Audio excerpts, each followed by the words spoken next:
Mr. Ibrahim from Portland Design, thank you for your splendid presentation, full of inspiring slides and thoughts. Tell me about the ritual tainment you mentioned. What is the ritual tainment? Yeah.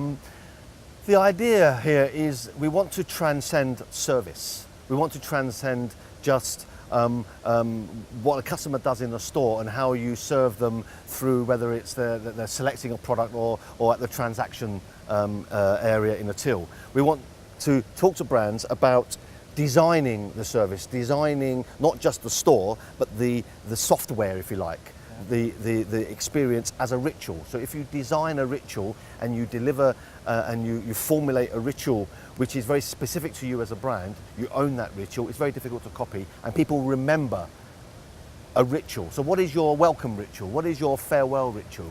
What is your collect ritual on click and collect? What is your changing room ritual? Independent of the channel, is it online, offline? Absolutely. What are your rituals? Because so many stores you walk in, so many retailers you deal with, every time you go into a retailer, whether it's online or in a store, going to a changing room, it's the same experience. Yeah. Being at the till is the same experience. Walking into the store, there's no differentiation through ritualization. Yeah. And if you can create differentiation through ritualization, ritualtainment, then you have something really deep, meaningful, and will really encourage loyalty. Is this about company culture? It starts with company culture, but it starts with deliberately not just designing your physical store or your website, but designing them through a series of rituals. Yeah. Do we still talk about offline, online experiences? Or?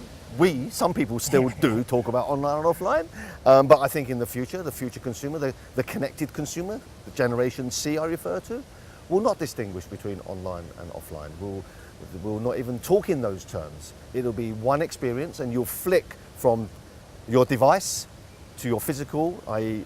digital, to IRL, in real life. And you expect the same experience? It'll be the same experience, and therefore as a company, as a brand, you've got to organize yourself and create a culture which does not distinguish between online and offline. And as a business, you shouldn't drive your thinking through your channels, you should drive your thinking through your customer and what the customer sees as your online or offline, which they wouldn't even refer to in the future.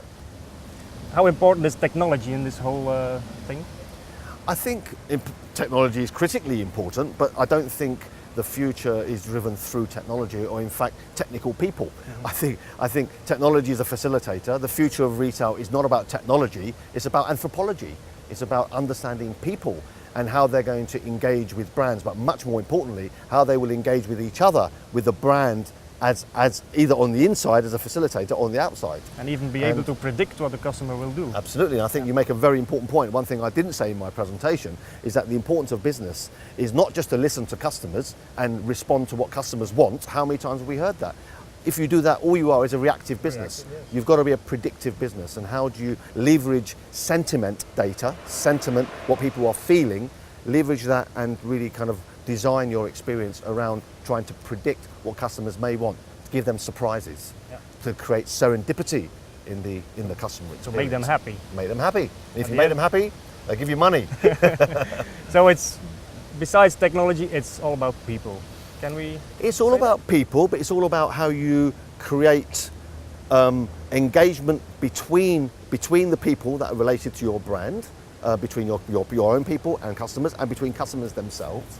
So yeah, understanding how people, not the glib term people, but how people in the future will engage with brands, but more importantly, will they make brands or allow brands to be part of their lives? And this is the very important thing. Technology, if we're going to talk about technology in the future will increasingly allow brands to engage with customers minute by minute, second by second in their daily lives through their mobile device. Yeah. The key is not that. In the most relevant way. In the most relevant way, but the key is not that. Because the key is, just because you can do something technically, it doesn't necessarily mean you should be doing it. Now, what effect that will have if we're talking about people is that people, customers, will then decide which brands they will allow into their lives and not. So unless you contribute to people's lives, not just sell them stuff, contribute to people's life, and if you do and you add value and you give convenience, they will allow you into your lives. And if you're allowed into their lives on a digital format, mobile device, minute to minute, that's very powerful. But customers, I am absolutely convinced, will only select a handful of brands they will allow in their lives. I'm sure you have a handful of brands that you engage with Sure. that you don't mind them emailing you, Part of texting you life. minutes a minute. I certainly do.